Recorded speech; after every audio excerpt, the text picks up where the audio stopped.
Cannabis Common Sense, the show that tells the truth about marijuana and the politics behind its prohibition.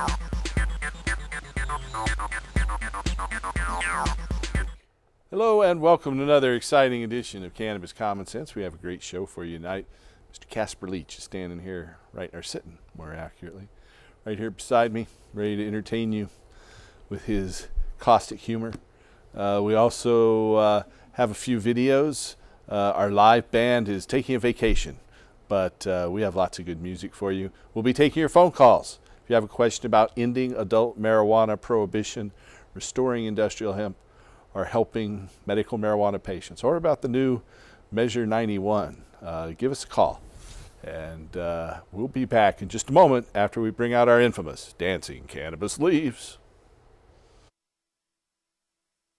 I feel the force.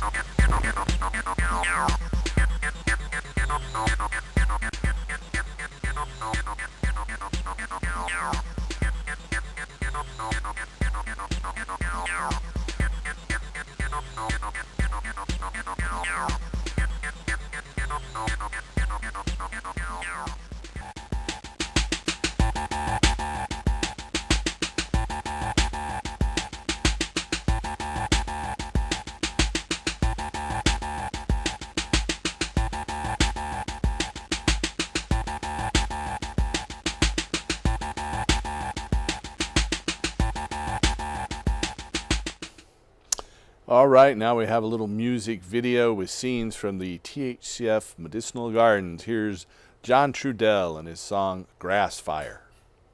Enjoy.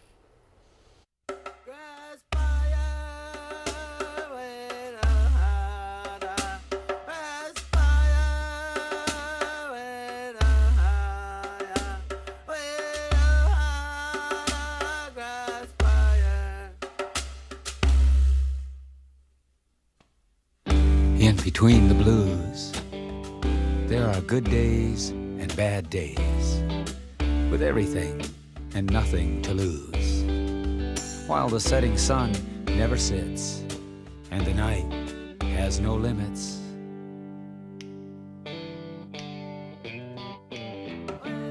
The void between freedom and free, dealing with the unnatural reality. A need to see, a need to be. Grass fire, my DNA needs THC. Grass fire in a world like yours. That's the way this fire burns. Like a grass fire.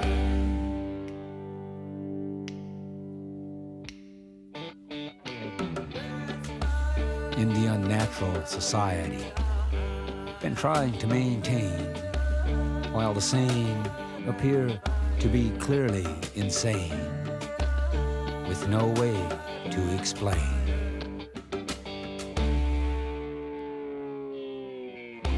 Outlasting the great lie, a sparking spark does my mind. Grass fire, pulling the sky, breathing in sativa's design.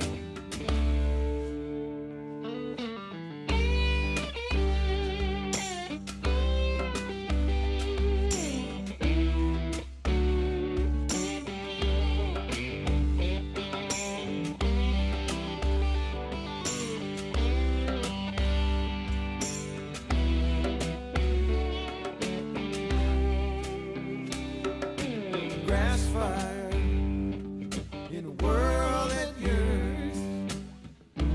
That's the way this fire burns. It's a grass fire.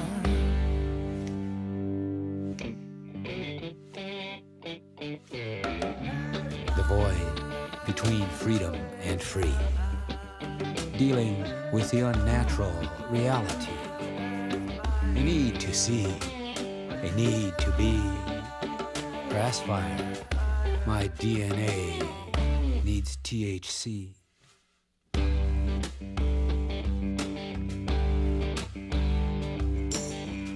Dreaming of long times past, all that those times brought, looking to the heart of tomorrow. Grass fire in a world that yearns, that's the way this fire burns.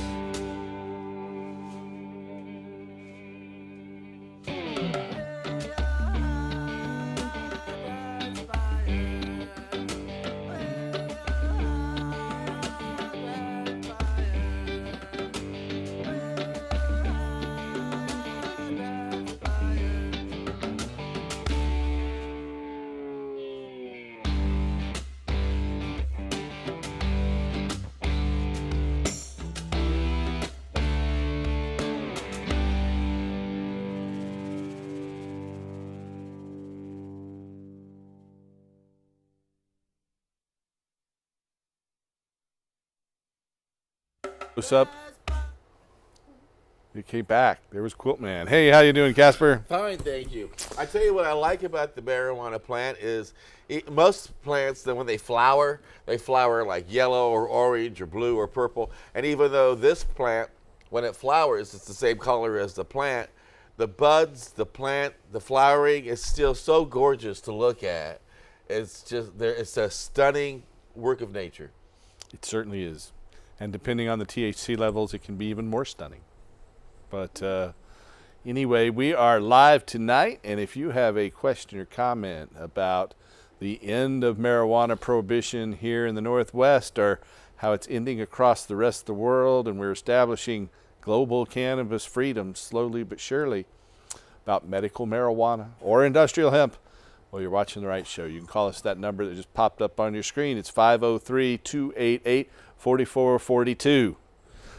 So, was your Thanksgiving Day eventful? It was awesome. I got to enjoy Skyping with people around the United States, and people very thankful for their buds and thankful for their friends. And I got thankful that we've legalized marijuana now very in 4 much states and Washington, D.C. And I had turkey sandwiches and cranberry, so I had a traditional All right. Thanksgiving. Did you watch any of the parades? I or any of did. the I watched the parade. stuff? It was really interesting this year.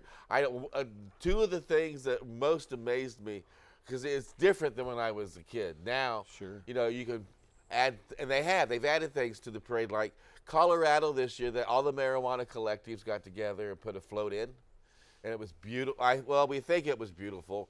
It's kind of hard to see. It's kind of like a smog going down the street, just one big cloud. Engulfed in fumes. And of some behind sort. it was the Colorado High Marching Band playing their version of Legalize It. Right. So that was touching. And then I also liked the new balloon that they have this year. I don't know if Eric and I hung out and watched the parade together. And he was moved by it too. They had an Eric Holder balloon in the parade. Really? Did you see it? No. Oh, man, it looked just like him, and it had that surprised, oh, you're going to indict me look on his face. Kind of like that picture there. Yeah. Yeah. And it had lots of strings attached to it, being held down by half his department. And, of course, it was completely filled with hot air.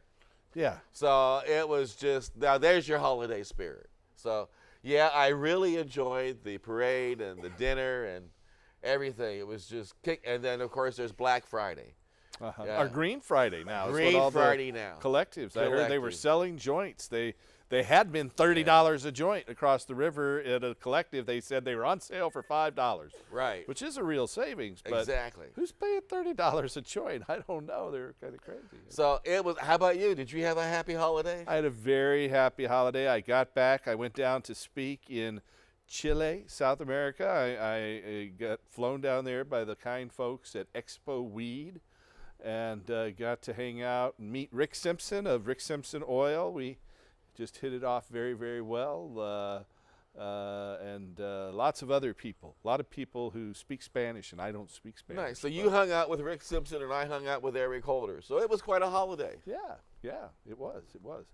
And then I actually got to go to the Daya Foundation, which it's the first legal medical marijuana garden in South America. They invited me in and talked about plants, and they just been growing for about a month there. And so And it's called the they're gonna- Daya Foundation? It's D-A-Y-A, and it's the Hispanic pronunciation is more like Daya, or I'm not doing it right. I got to study Spanish. 'Cause I'm They keep thinking- inviting me to these Spanish-speaking countries, so I better Someplace start for your studying. health for me would not be called the Daya. But the interest, well, it's D-A-Y-A, so I'm Okay. pronouncing it wrong. Ah. But maybe somebody who speaks Spanish can tell me the right way to pronounce that again. I kind of lost track. And did you see any plants down there? I did. Gardens? They had about about 450 plants growing, but they're all little because they've only been growing for about a month. It's the first legal medical marijuana garden in South America, in Santiago, Chile. It's actually in a walled compound that is owned by the city of Santiago, Chile. And it's all nonprofits that are in there. And in the middle of the compound, between the buildings, they put up a 18-foot corrugated steel fence with electric wire across the top and like 4 layers of electric wire and cameras. And then there's a second fence with razor wire across the top of that one inside. But the It guys sounds are, like a prison that you put people in. well, not it's plants. to protect the plants from being ripped off. And Good so, golly. it was, they want to establish security. It's they have the approval and the funding from the city of Santiago, which is a big breakthrough because marijuana is still pretty serious crime down there. Wow. But they allowed the Expo Weed to go forward. There were about 30,000 people that showed up for that. One of Bob Marley's sons played music. And I found out that the march in how there's the global marijuana march at the 1st of May. Right. The one in Santiago was the largest in the world in history. It was 200,000 people marching right down the main avenue past the national capital, Wow. protesting marijuana laws last May. Now, there was one in Buenos Aires that I'd heard about that had 150,000 people, but I didn't realize the one, which I thought had been the biggest one. But this one is actually, a third larger with 200,000 people marching through the street. And So- did you and Teresa find time to kick up your heels and go dancing and partying and smoking out with the we villagers? went out. We did vape and smoke with a lot of people. We also went to a area where the first hemp was cultivated in the Western Hemisphere. They have documentation that it was cultivated back to 1545. Nice. This town of San Felipe. Nice. Let's talk more about that in just a moment because I know we've got a caller who's been standing by, or a Cool. couple of them. Welcome to the show, caller. Hi, how you doing? Very well. How are you tonight?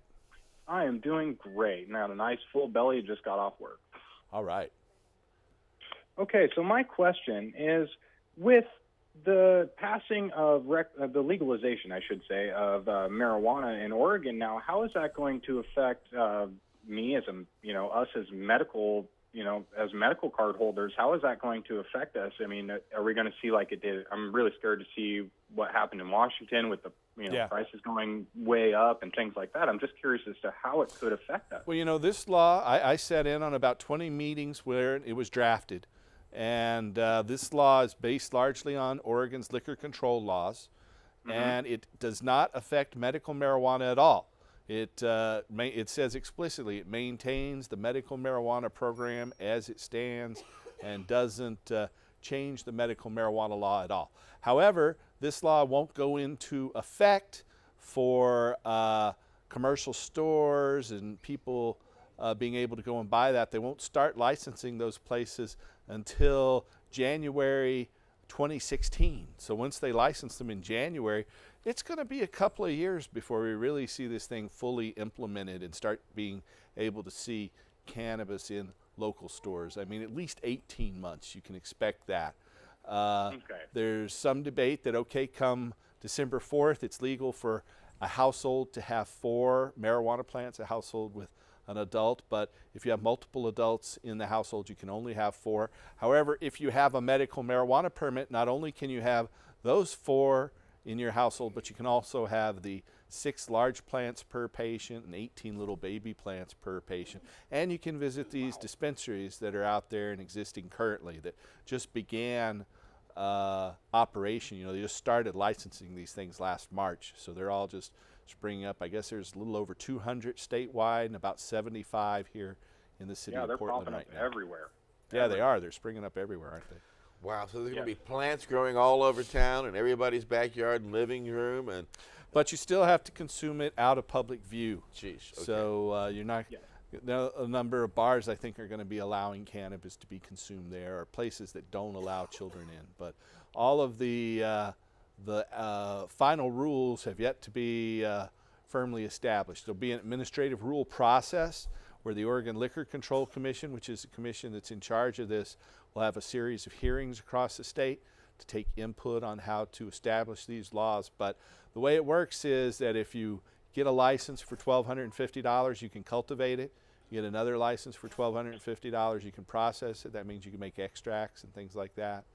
Okay.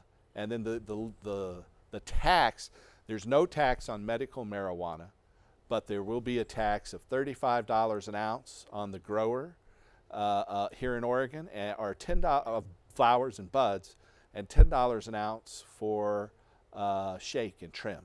So if a food product or a concentrate is made with extracts, then it just depends on how much of the flowers or the shake went into it. Completely based upon weight and things of that nature. So Exactly. That makes a lot of sense, and I'm very glad to hear that. It's a because much while lower reading through tax, the law, I was It's just- less than a tenth of the tax rate in across the river in Washington, and about 1/8 or a tenth of the tax in Colorado.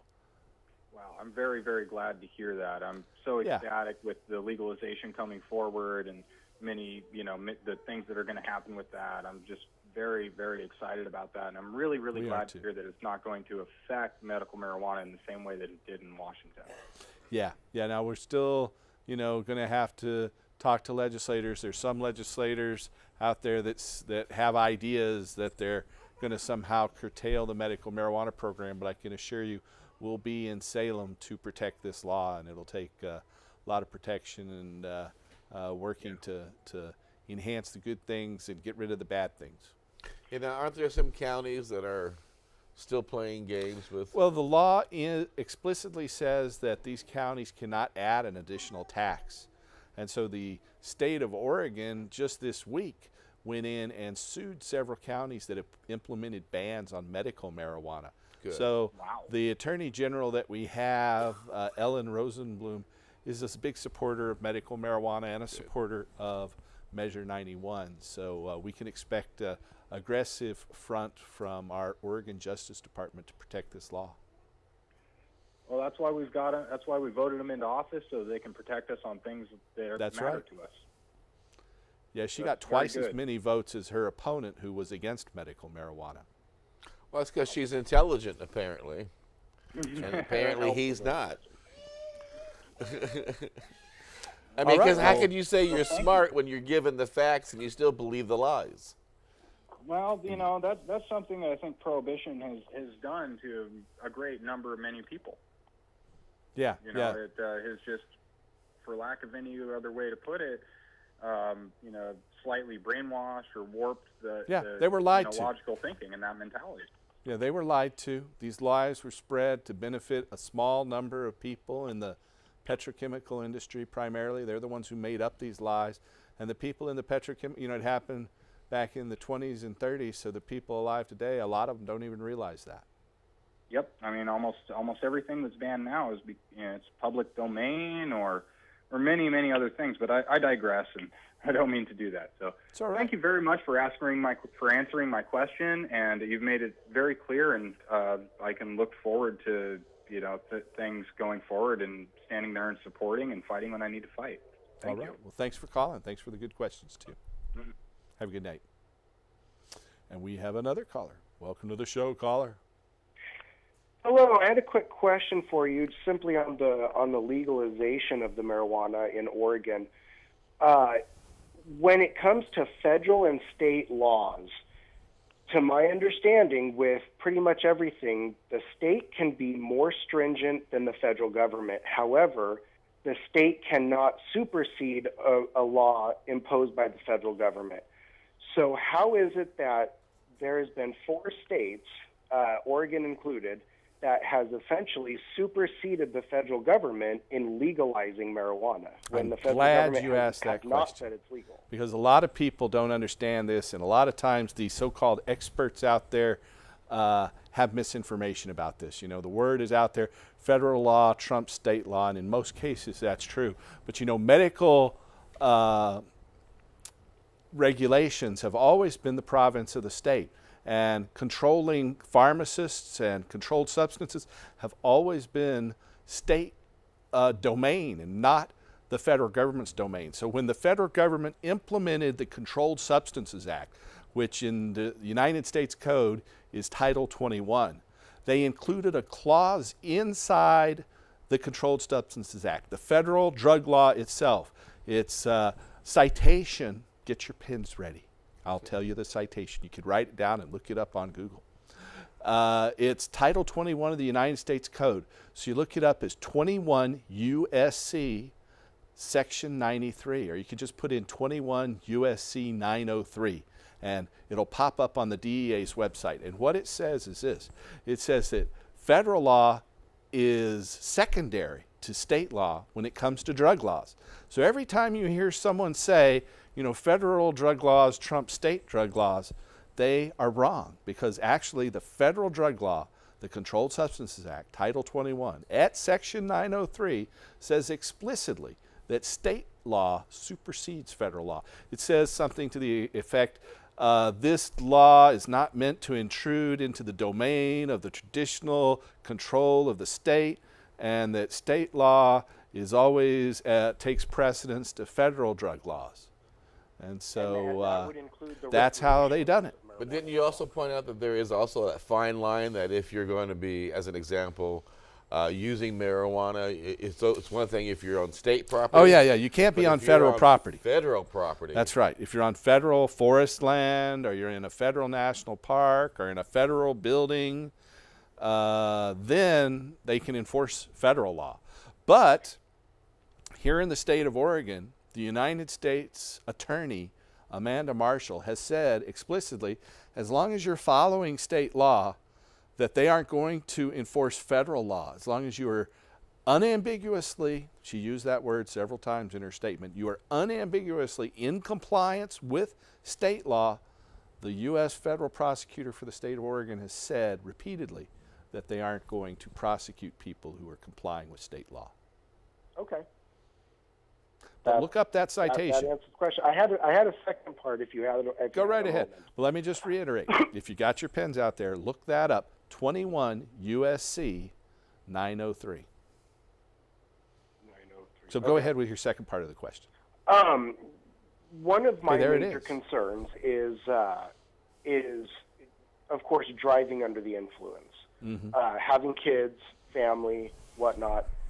Has there been any steps taken with, because I would assume, and I haven't read a lot on this subject, I would assume that when you're driving under the influence of marijuana, you are still subject to a DUI. That's right. That's right.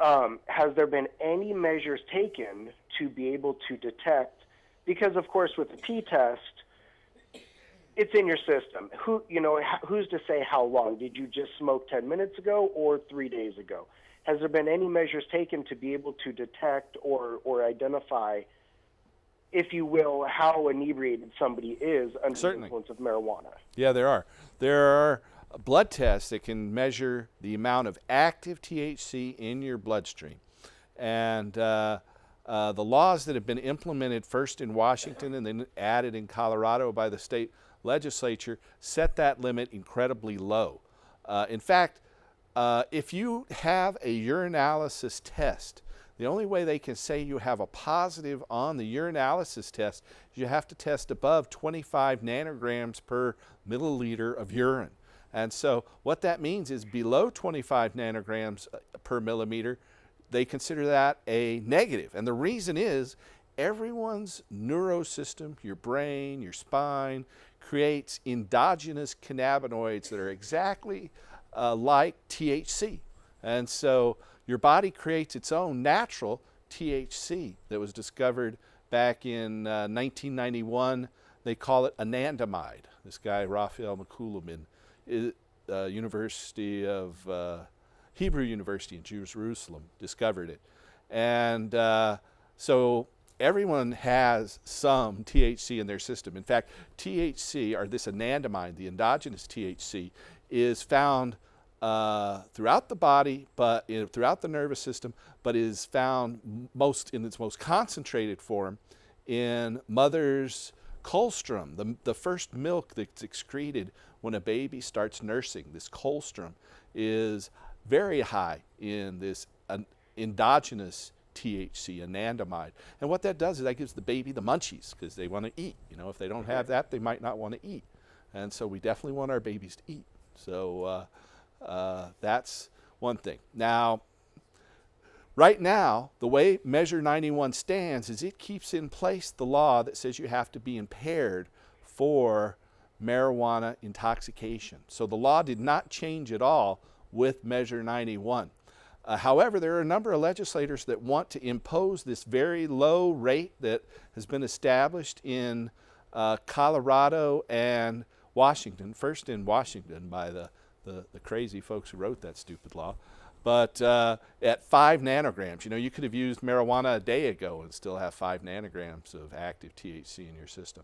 Pharmacologists I know basically say it needs to be 10 to 12 nanograms before you can actually feel anything at all. But so far, there are new machines that can detect the presence of active THC. In the European Union, they experimented with some mouth swabs that can tell whether you've used cannabis recently. And at a trade show for the new nascent marijuana industry in Nevada a couple of weeks ago, one company introduced a new device, a new kind of breathalyzer to detect active THC in your exhaled breath. So the technology is going to catch up with this law. And I think as, you know, over a period of time, as more and more states become legal, as more technology is out there, the truth will come out that marijuana really doesn't add to road danger, and that you don't have to worry about most people and their use of cannabis while driving. And I would definitely agree with that. I think that I would be more concerned with the state finding a way to make a field test for this. And I think that my biggest concern would be more, you know, quite frankly, not for the adult. It would be more for the kids who are, say, under 21, if you will, who, oh, it's legal, let's get hammered and get behind the wheel because it's legal. Yeah. And I fear that there are a lot of those people out there who don't take the time to be intelligent, investigate, think about what they're doing, which is the same with alcohol, which is the same with any drug. You know, they don't have the intelligence to, the common sense, if you will, to just to realize what you're doing. You're taking your life in your hands behind that wheel. And if you're going to be the only adult in a car full of teenagers, you're going to want to be high. All right, straight out. True. Straight out. True. Secondly, I'm baffled too because car drivers done study after study, and I know Paul knows of these studies that have shown that people who smoke marijuana are better drivers than people who don't. And it's going to take a while for the truth to be fully documented on this situation. Then the other thing is that I know that before I get on my motorcycle, well, you better watch out before I get on the road. I sometimes fire up, and I'm a better driver. And a lot of friends that I go out with, they fire up before they get behind the wheel. They're better drivers. You might miss your exits more often, but still you're less apt to road rage, and you're more polite. So I don't know. What do you think, Paul? I think that marijuana, for most experienced users, is not a major contributor to auto accidents. Exactly. I think that's true. Okay. I mean, like I said, I personally would disagree for myself. I feel as though I am not a better driver. It also but depends on how much you use and how often you use and all of that. Say again? It also depends on your experience with using it and how often you use it and how recently you've used it. I've actually, for the job that I have now for my career, I stopped a few years ago. While I was an everyday user for, you know, about 15 years, I would still not smoke and drive. And that was my personal choice, and you know, that's just me. I know that I would definitely agree agree that there are people who are better drivers after smoking. Absolutely. Yeah. All right. Well, thank you Yeah. for your calls, and I think you've illuminated a number of important issues for our audience. Absolutely. I appreciate your answers. You're very welcome. Have a great day. You too. And because there is natural THC in a person's body, and then all that I have smoked, does that mean when I get myself cremated that my friends might want to help do that one hit at a time? Well, you know, that reminds me of that new classic song by my buddy Willie Nelson, Roll Me Up and Smoke Me When I Die. There you go. I think we got some more callers on the line. Welcome to the show, caller. Oh, not you. Well, I think there's another one out there. Let's try again. Hello, caller. Hello? Howdy. Hi. I'm a high school teacher from Vancouver, British Columbia. I see. And, as our city kind of has very loose laws on cannabis. And I was wondering with this new legislation in Oregon, how you think the education system might handle, educating, the younger generation about responsible use about cannabis and its effects and, how that might occur in this state. I know in the proposed law that Oregon turned down in 2012, Measure 80 had explicit language and funding for education of the youth about substance abuse and its consequences. And the Measure 91 really didn't address that. However, it does give money to the cities and counties and to the education system in general, but doesn't direct exactly how that money will be used. So it will take more development with the changes in the laws to the current curriculum that's out there, and we'll just have to see how the law works out over the next few years. But currently, Sure. like I said, our previous vote in 2012, which was defeated with 47% of the vote, did explicitly address educating our youth about the dangers of substance abuse and funded it. But Measure 91 didn't touch that hot potato. And if I may ask another question, Sure. Has there been any study or evidence in terms of positive effects? When education about these kinds of issues is reinforced in schools, or how kids might react to that kind of policy. Sure. Yeah, there have been a lot of studies about the use of kids. Most of them were designed explicitly to say it's really bad. The DARE program. Yeah, that's kind of how the school system was in the past. But Right. When I was a kid, way back in the 70s, I could go to my library and get books that actually told the truth about marijuana in my school library. I don't think they allow those kind of books in the library anymore.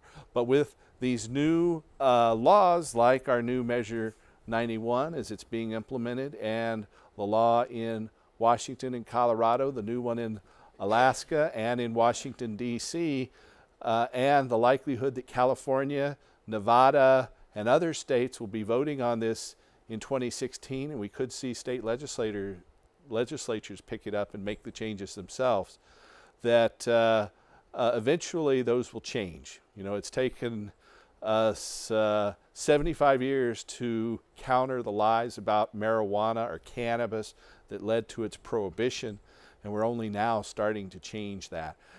Also, if a very conservative Republican U.S. president is elected, someone like Mitt Romney or someone, they could try to turn back the clock. However, you could see someone like Rand Paul, the Kentucky senator, he would not do that. He has always advocated, as has his father, for the end of drug prohibition and to get the federal government off people's backs. So, and I think most Democrats see that their party is strongly in favor of ending marijuana prohibition. So unless some reactionary is elected, someone like I said, Mitt Romney, someone like that, I don't think we'll see the federal government trying to put this genie back in the bottle.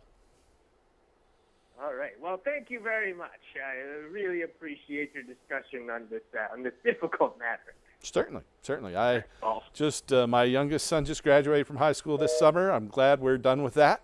I always worried the feds were going to try to come take our kids away, but that never happened, fortunately. And yeah, it is a difficult and emotional issue. My mom was always hoping that that would happen to her. We have a couple more callers. Welcome to the show, caller. Hey, Paul. Hey. How are you, man? I'm doing well. How about yourself? Oh, okay, I guess. Good. Okay, question for Paul is, I have heard too many different people with too many different opinions, so I'm going to ask you tell me the truth, because I don't think you would lie to me. I certainly wouldn't. I didn't think so. So, what would be the situation after the crummy weather is gone and it is time to put little happy things in the ground? Is it going to be a matter of, I kind of suspect people are going to be looking around prior to July, looking for their last grasp at something illegal. And I'm wondering what could be done, cloak and dagger style stuff, until, and then after July, hey, Measure 91 has a conflict in its final clause because in one section it says the law goes into effect on December 4th, and in another section it says it goes into effect in July.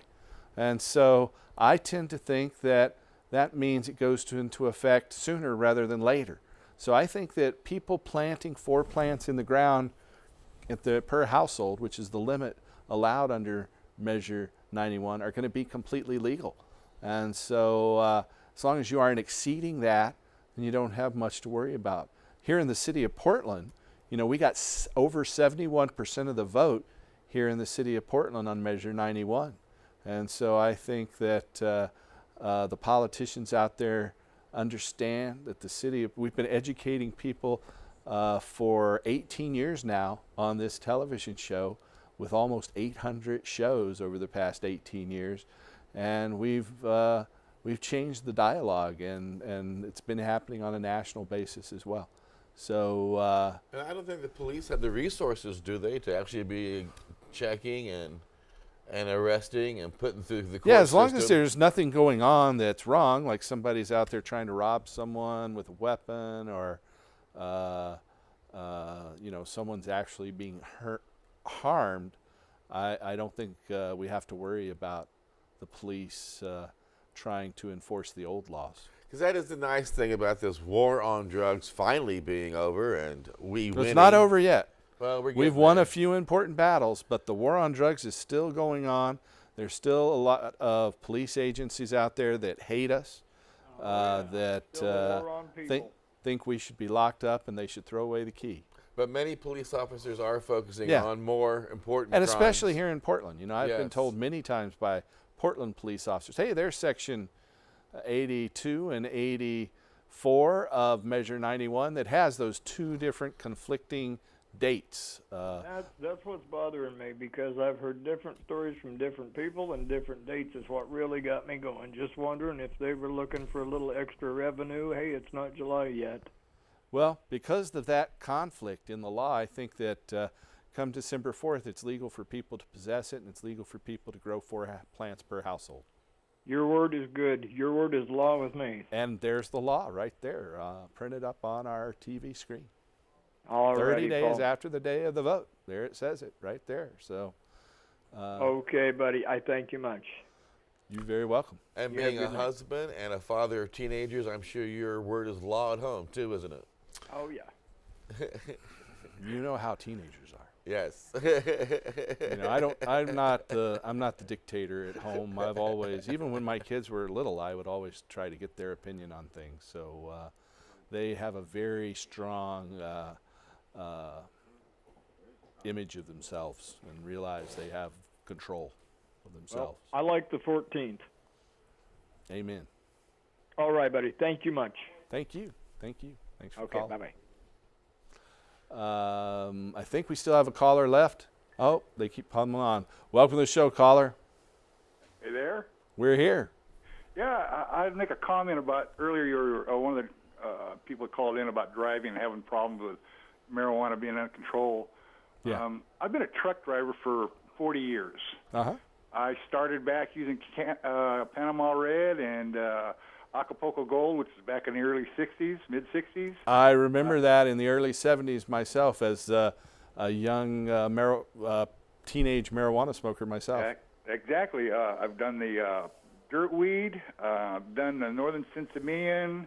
I've done our beautiful green that we have here in Oregon. I am a grower myself. I've That's the way God cripples intended. I've driven cripples as far as trucks up and down the freeway, and I've been stoned, but I've never caused an accident, and I've never had an accident. I've had my own trucking company, drove up and down the freeways, and I say not stoned, but I've smoked, and never caused an accident, and never did have an accident. Good. Had any problem with the weed on the road. If anybody usually has problem on the road, it's probably because it's been laced with PCP or been drinking also. Yeah. Because marijuana doesn't do that. Or they're distracted with texting on their cell phone, or Exactly. eating their hamburger or something. I do have a problem with for kids though because of the short-term memory. Back in '83, I went back to school and got my engineering degree in electronics. Mm-hmm. Now I quit smoking for that period of time just because of that, noticing that, because there is a short-term memory loss. Go to school and try to remember what you just were taught, and you've only learned about 5% of it, and that's it. Mm-hmm. I passed through all my schooling, got it. Came out of there, wasn't saying an A. I've never been an A student, but I came out with a low B, and I thought that was pretty good, or an average. Mm-hmm.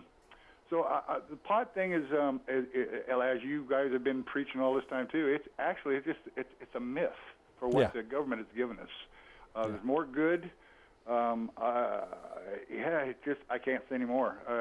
I've never had a problem with it. Most people I've ever known has never had a problem, unless they get into cocaine or crack or the ugly stuff. Anything that's man-made is bad for you. I've seen in my business helping medical marijuana patients get their medical permits, I've seen many youngsters that have had these horrible epileptic seizures that just make them completely disabled. And so they're using cannabis, and that makes them able to go to school and able to learn. So, different people are different. There's that small percentage of people out there, about 1 out of 1,000, that has a predisposition to schizophrenia. Most schizophrenia patients are helped by cannabis, but the endocannabinoid system's definitely involved in schizophrenia because it helps Casper. But for about 1 out of 1,000 people, it can trigger a psychotic episode. And so it's everybody's different. We all have a different genetic makeup. Thank goodness for that. But some people, when they smoke it, they get too tired to be driving, or they get too tired to be around heavy equipment, or to be making it's different for different folks decisions. and different That's cannabis. common sense. You know, That's so common sense. You know what I'm saying? And a person has to have common sense. Right. That's why we always tell people to, like you said, use common sense with it. And like any other prescription medication, it says on the side of the bottle oftentimes, do not use heavy equipment or drive until you know how this affects you. Exactly. Very true. Well, that's all I had to say. Thank you. Guys you. have a good Thanks for those time, good and points. you keep on putting out the good news. We will. Thank you very much. Bye. We've got more callers. Welcome to the show, caller. Hello, caller. Hey, Paul. Hey, how's it going? Really good. Hey, I just really wanted to thank you guys for all your hard work, man. Hey. What I effort, love it. what sacrifice. People don't realize that you've devoted your life to this. Dr. Levine, man, you guys are true humanitarians. Bless you.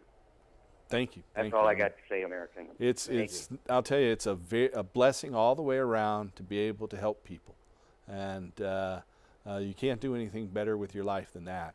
And so the fact that we can help medical patients is a blessing for everyone involved, and to know that I am working for something that affects so many different things. You know, at an early age, I realized that marijuana prohibition was used to stifle political change, that people who were working for social justice were often targeted with marijuana offenses, that marijuana was a good thing, that marijuana has a bad rap, And I've just been motivated from an early age to work on changing these laws. And so I first went to a marijuana protest, the White House smoke-in, back in 1978, just a week after my 18th birthday. And started working as the Washington State Normal Coordinator in 1982, met Jack Harrer back in 1982, and just been working at it ever since. And so it's good to see, after the long winter of discontent under Ronald Reagan and the Bush family crime syndicate, it's good to finally see some changes starting to happen. And I can honestly tell you, I have been a full-time marijuana activist for nearly 25 years. And I really have given up a lot. I really have sacrificed a lot more than I realized until I look back upon it. And it has not been an easy road, but it has been worth it to see people come out from behind bars, to see people get their medications, to see laws change. But Paul's not one to scream when he's twisted, but I am. And I'll let you know straight up that the sacrifices I've made to be a full-time hemp activist, I have stopped and thought sometimes, has it really been worth it? Well, when you were living in Indiana, especially, I can see. It has been. It has been. But I really have lost a lot, given up a lot, and sacrificed a lot more than I realized as I look back upon my path, on the difference my path would have been. But I still would have made the same decisions, because the outcome of the freedom of the people who are now getting medications and are no longer being arrested, and the healing of our plant or our planet has been worth it. But it really has not been easy. Not easy at all. All right, well, thanks for your call. We've got another caller. We'll squeeze one more call in here. Welcome to the show, caller. Good evening, gentlemen. Howdy. I, too, appreciate your pioneer work. I have a question about the 4 plants. Does that mean 4 flowering plants, or does that include everything? It's everything. Everything per household. It doesn't matter how many adults are in that household. You only have 4 plants per household. So from seedling to flowering plant. Yeah, I recommend cuttings, because you don't know about your seedlings. What? But it'll be and there'll be a tax on cuttings and plants of $5 a plant. So you'll be able to go to your store and buy these plants with a tax of $5 plus whatever they want to sell it for. I see. Thank you very much. You're very welcome. You know, I just had the great honor of being flown down to South America. I'd never been farther south than, well, Jamaica. I went there back in my 20s a long time ago. But I got flown down there to go to the Expo Weed Conference. I got to go to this DEA Foundation and see the first legal medical marijuana garden in South America that they've just started about a month ago. And we're going to be working together with them more. But we have a little video of what is the largest marijuana protest in the world history. And this is a 200,000 people marching down the main street of Santiago, Chile, where I just spent a couple of nice late spring days at the Expo Weed. And we'll be back just after this film clip.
excerpt from RT, Russian television, showing the march down there in Santiago, Chile. On that same day that 200,000 people marched in the streets in Santiago, another 150,000 people were marching in the streets in Buenos Aires, about 700 miles away.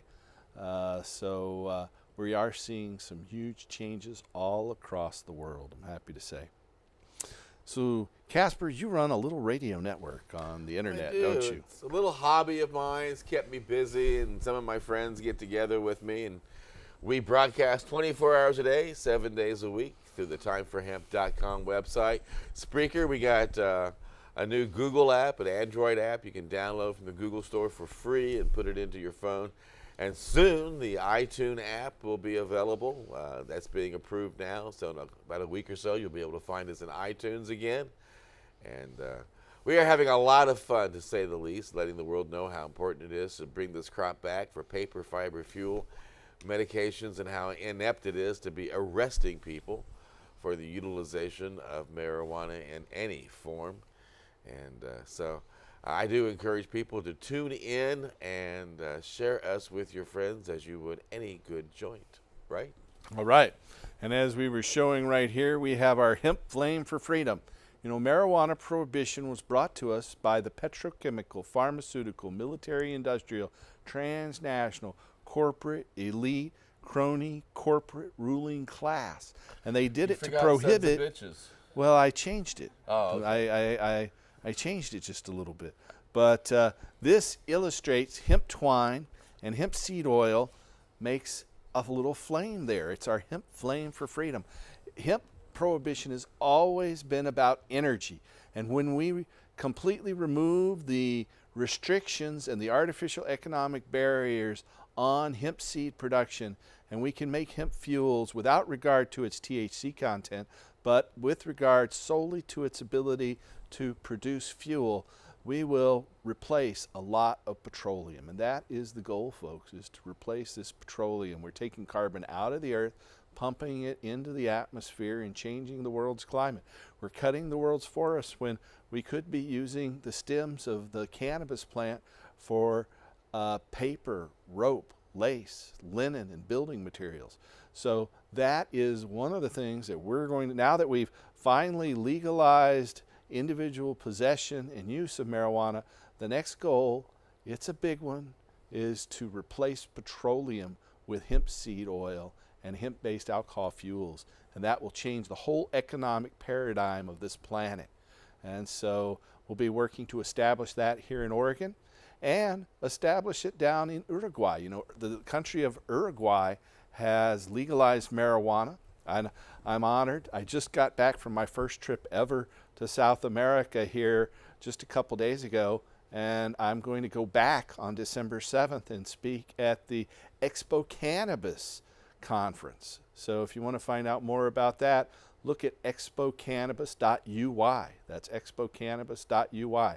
They're flying us down there again. I'm going to give a couple of speeches about hemp fuel. I'm going to talk to a lot of farmers about establishing hemp fuel experiments there, and hope to see the ability to launch those here in Oregon in the very near future as well. And what kind of bud do they have there to smoke? I'm sure you experienced that. They've got some good stuff. They've got some good stuff. As good as your stuff?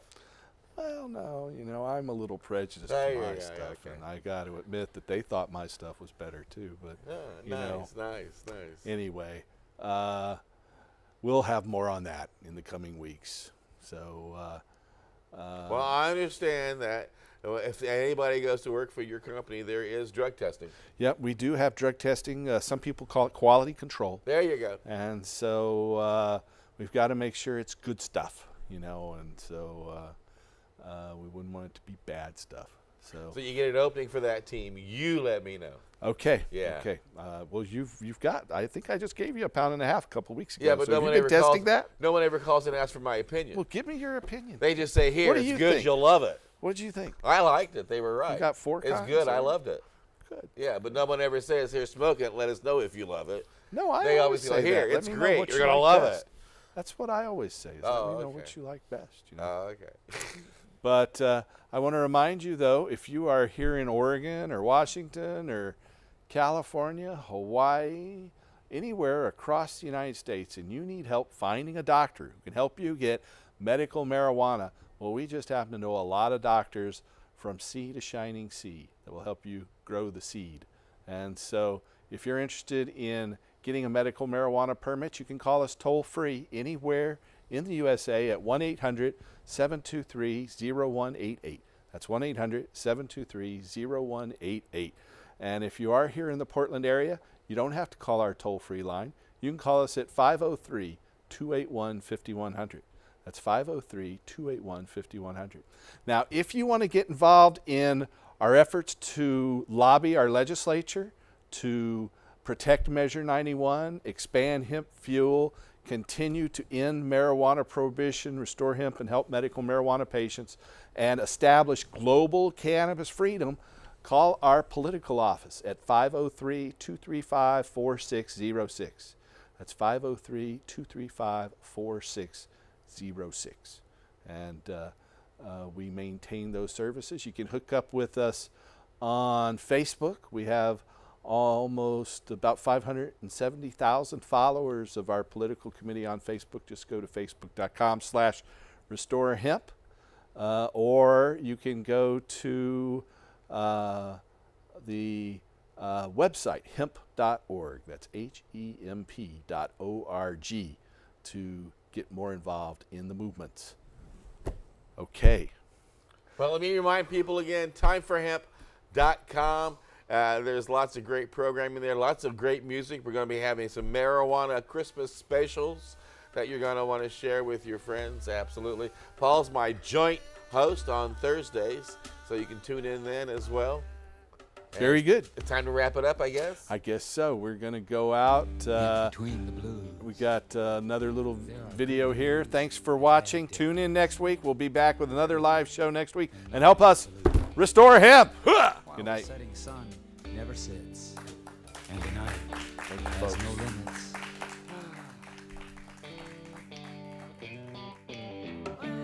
The void between freedom and free, dealing with the unnatural reality, a need to see, a need to be. Grass fire, my DNA needs THC.